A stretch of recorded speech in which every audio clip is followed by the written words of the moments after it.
দাঁড়ান দাঁড়ান, যাবেন না, একটু আমার এই মায়ের মুখটা দর্শন করে যান, পারলে একটু আমাকে সাপোর্ট করে এগিয়ে নিয়ে যান। আপনারা আমার পাশে থাকলে হয়তো আমার মাকে নিয়ে আমি এগোতে পারবো। ওই জন্যই বলছি, মন থেকে একটু আপনারা ভিডিওটা পারলে দেখে যান।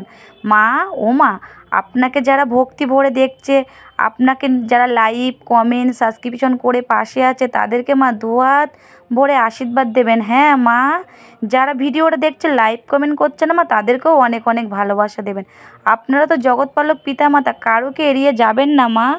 আপনারা সবাইকে নিয়ে চলুন, ভালো মন্দ খারাপ সবাই একসঙ্গে থাকে মা। ওই জন্যই বলছি মা, আপনারা তো সবার ঘরে ঘরে গিয়ে একটু দুঃখ কষ্ট দূর করতে পারেন না মা? আর একটা কথা বলছি, আমার মা না সত্যি খুব জাগ্রত মা। আপনারা মন থেকে মায়ের কাছে কিছু চেয়ে দেখুন, অবশ্যই পাবেন। এক ভক্তি ভরে ডাকলে মাকে, মা কোনো দিন পিছোয় না কারোর পথে। আপনারা মন থেকে মাকে ভক্তি ভরে একটু কিছু বলুন, দেখবেন মা শুনবে। প্রত্যেকের কোনো না কোনো ভগবান থাকে, ভগবান কিন্তু একই, হয়তো অনেক কিছু দিয়ে গড়া আছে নানা রকমভাবে।